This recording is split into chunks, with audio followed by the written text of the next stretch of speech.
accept the challenge of Del Ballard is Tony Westlake from Edmond, Oklahoma. First shot.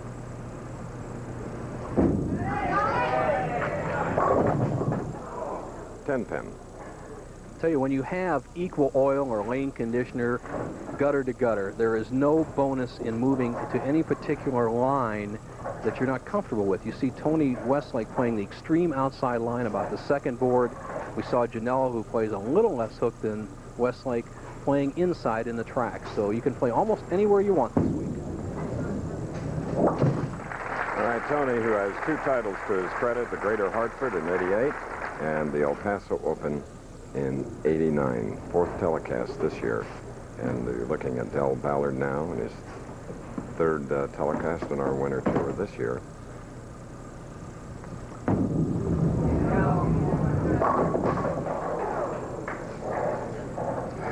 He's starting to develop that shot we saw him win with in 1989, where he can go all the way out to the very last board and bring it in light for the swisher hit, or pull it just a little bit into about the 3rd board and have it set up. And they got a bad break, leaving a solid 10, but he's got to like that ball reaction.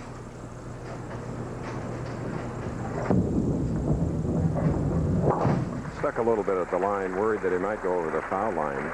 Del Ballard, who last year in a 6-tournament span was in 5 finals, 4 in a row, and a victory.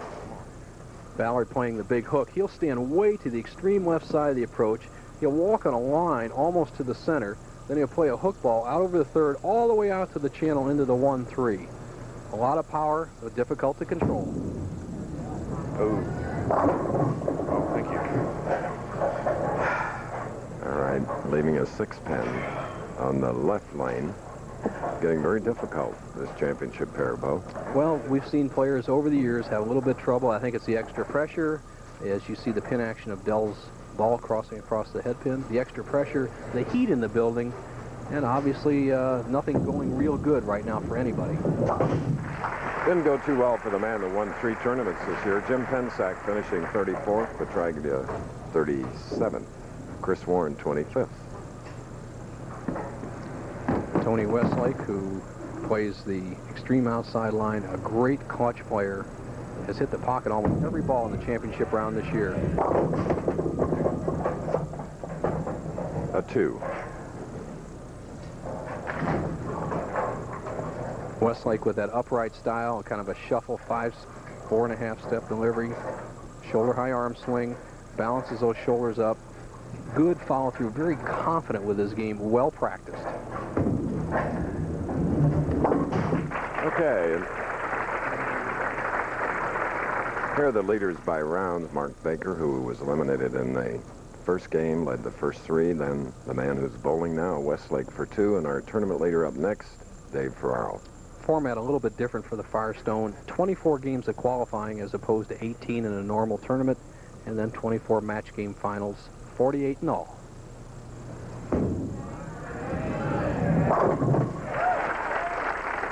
Tony, after 3 frames, finally a strike. Remember, he was second here in 1988, and during the week had 2 300s, Westlake. Ballard, confidence of having won here last year. Hit, yeah. Del's first victory was the United States Open, and what a win it was for him. The $100,000 check, receiving it in Tacoma, Washington.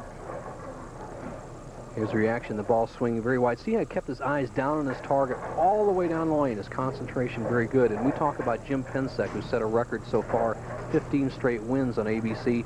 Del Ballard once went 9 in a row, so he can get red hot. Hook, hook, baby, hit. Yeah! The last moment, and that double moves Ballard out to a 10-pin lead. Let's replay it. Watch the 6-pin. Just kind of stands over there to the right. Love tap to the 10. Ballard has a 10-pin lead, and we know that Westlake can come back. We'll see if you come back after this.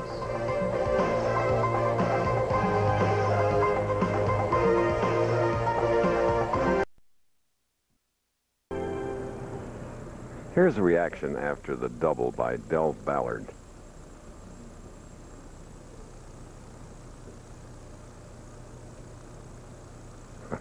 happy Texan. And the Oklahoman from Edmond. He has come up with a strike for a double, and the game is getting close. We go to Bo. Thank you, Chris. Our tournament leader, Dave Ferraro, a major title, obviously, in $50,000. Do you feel that money's yours? Is anybody going to take it away from you? Well, I'm going to try my best to take it home. I'm really not going to be thinking about the money. I'm just going to go out and bowl the game, and then when it's over, we'll worry about what to do with the money. David, we'll find out in 30 minutes. Good luck. Back to you, Chris. And Tony Westlake, his roommate on the tour, has just tripled and has now taken the lead by 10 pins. So Del Ballard is up. He has a double working. He can even it up with this shot. Hit, hit. Yeah! Oh, yes. A Texan and a Sooner head-to-head to get the right to go against Dave Ferraro for the $50,000 first prize. As television coordinator for all 29 years, Frank Esposito would say, the game is on. Both players have 3 strikes in a row, match all even through 5 frames. Big semifinal.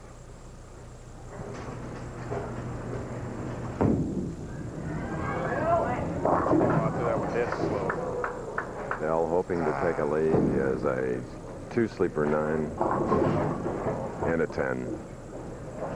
Del Ballard just didn't look like he set himself on the approach, as he's got a very difficult shot right here, the 3-9-10. Needs to get the ball over in the 3-9 area, carry out the 9 pin. Watch this. The ball has to work in between the 9 and 10 pins. A tough shot.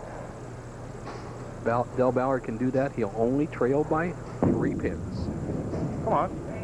Yes! Oh, yes. That's excellent. Skill. This man came to play. Tough shot, pressure situation, makes it perfectly. See how Westlake reacts to that. Sometimes when a guy makes a split, the other player has a little extra pressure on him. Count them, 4 in a row for 5'6" Tony Westlake. Incidentally, the average size of the field, 5'11" and 174 pounds, and 34 years of age. Here's what he said about some bad breaks in his last 2 outings. Well, I've hit the pocket 23 out of 24 shots the last 2 telecasts, and I've had a little bad luck, but I'm not going to worry about it. I'm just going to keep making the TV shows, and sooner or later something will go my way. And right now it's going all Tony Westlake's lead. 23-pin lead. All right, and there's Tony's wife, Mary, here to cheer him on. We'll be back with more.